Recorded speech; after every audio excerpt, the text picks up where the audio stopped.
As customer trust in Wells Fargo increased, so did the number of Wells Fargo offices.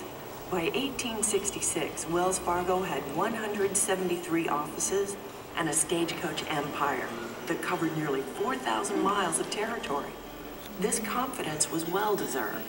Stories abound of persevering Wells Fargo agents such as John Valentine, who skied across mountains for 3 days to deliver the mail, or driver Hank Abbott, who drove a coach through a blizzard carrying 57 sacks of mail.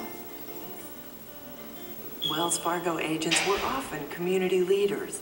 Julia Jones, an agent on the California-Nevada border, helped a former Chinese railroad worker and a Basque sheep herder open their own bakery by figuring out how to get them yeast on a timely basis via Stagecoach.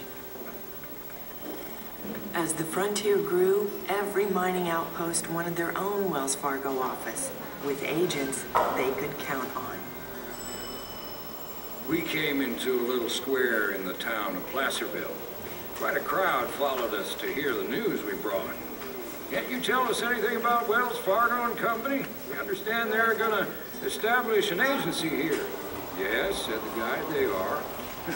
Next instant, I heard a shout taken up and repeated throughout the whole town, Wells Fargo have come, Wells Fargo have come. Charles Blake, Wells Fargo.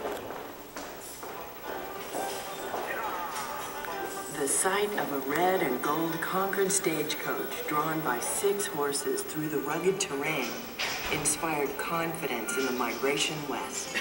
And stagecoach drivers soon gained a prestige and mystique that few other professions held. I have traveled 100 miles in these mountains today. My candid opinion is that it requires more nerve, talent, and genius to be a stage driver in these mountains for Wells Fargo than it does to be an ordinary congressman like myself. Schuyler Colfax, Speaker of the House. Driver Shotgun Taylor, accompanied by a short-barreled shotgun, set the record for the fastest 50-mile stretch ever made with a 6-horse coach in California. 3.5 hours in the treacherous Sierra Nevada mountains at night.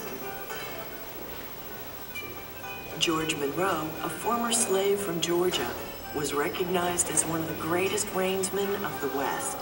It was said he could turn all 6 horses from side to side as though they were a single horse. The stage driver was a hero, great and shining dignitary, world's favorite son, envy of the people. When they spoke to him, they received his insolent silence meekly. When he opened his lips, they all hung on his words with admiration. Mark Twain.